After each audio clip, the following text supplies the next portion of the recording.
Yes, hello and welcome. My name is Eric Pont and I'm here today with my friend Andre Jobson. Hello. What we're going to start off by doing is I'm going to tell you a little bit about Andre and he's going to tell you a little bit about me. Okay? I'll go first.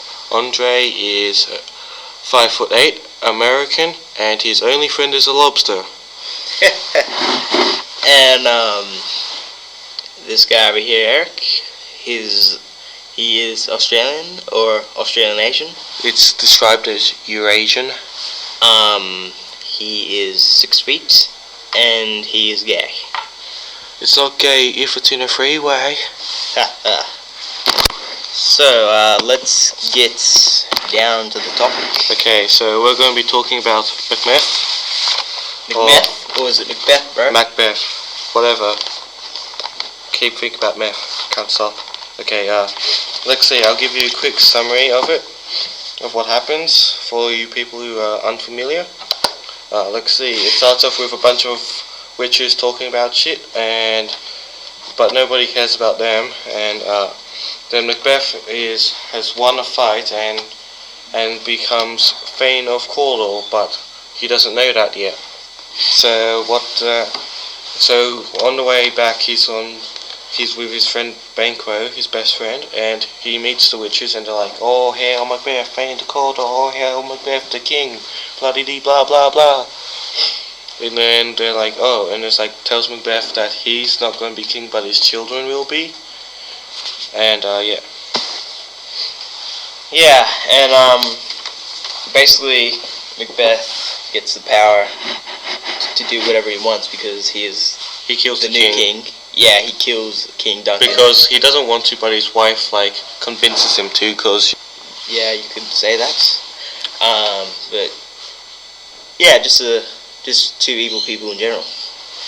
And well, Macbeth becomes evil at the end, and then his wife dies at the end from insanity and kills herself or something. Well, it's just, and then he kills his best friend Banquo, a bunch of other people in trying to hide that he killed the king. And then he kills Macduff's family, so Macduff goes to England to beg for an army to help. And basically what happens is that Macbeth gains all this power, but he goes to the witches and they're like, "Oh, don't worry, you can only be defeated when Birnam Wood comes to you, and you can only be killed you can't be killed by someone of woman born." Yeah, so basically the more power Macbeth gains, the greedier he gets. But as we said, obviously he dies at the end. Yeah, but Macduff comes with an army. They chop down some branches from Birnam Wood and use this camouflage to slowly move up, so they don't notice him as far. Then Macbeth's like, "Oh my god, Birnam Wood's coming, good!" And then Macbeth comes and stabs or shanks Macbeth, and it's like, "Oh, I can't be killed by some woman," but it's like, "No, yeah. I burst out of my mom's belly button." And yeah. And we obviously know that no man of woman born is foolishness. Yeah, whatever. So, okay, we're going to start with some quotes and analysis and impact and what link to imagery it has. Okay, I'll start off by one. By the way, we're not going to say what image it is and then do a bunch of quotes from it. We're just going to do it random because YOLO. Okay, so this is a quote by Banquo in Act 2, Scene 1. "A heavy summons lies lead upon me, and yet I would not sleep." In this quote, Shakespeare uses simile to express the heavy feelings Banquo has for not being able to sleep. Let's see. The link to imagery would be sleep and insomnia. Eric, should I read out my quote? No, I'll finish this. Oh, yeah. Okay, the impact of this quote is that it helps the audience understand the negative things occurring as a result of Macbeth's actions. It's causing lots of unrest. Banquo is unable to sleep because he is aware that the future is bleak and he's worried about the future. Slow down, buddy.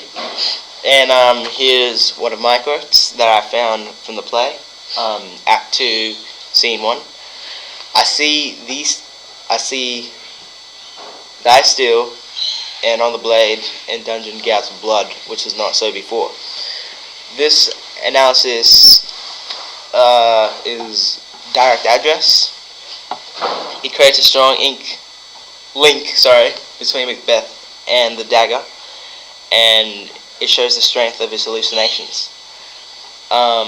So this links to supernatural. And here's my second quote.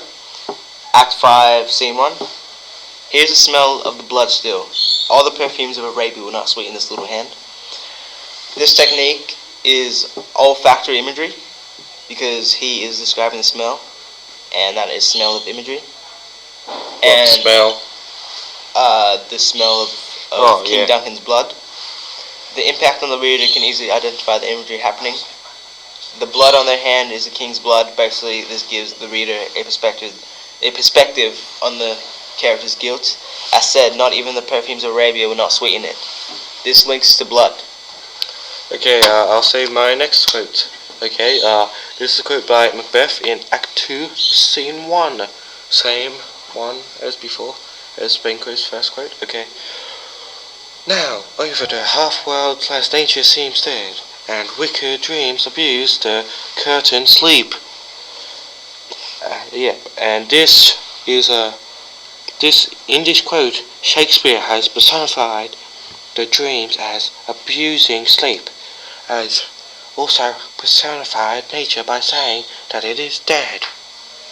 Okay, this links to imagery would be sleep/insomnia and nature/unnatural. The impact on the audience is that dreams are personified in a negative way, saying that they are wicked, suggests to the audience that Macbeth's mind is full of evil thoughts. And these prevent him from the purity of sleep. I'll just finish off the last quote for this page quickly. Okay, this is by Ross. This is missing what act and stuff is in, but we don't need that anyway. Okay.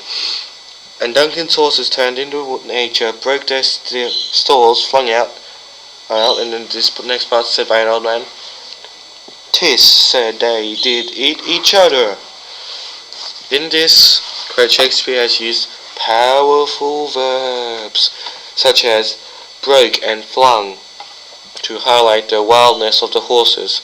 The unnatural imagery of the horses eating each other is also powerfully used.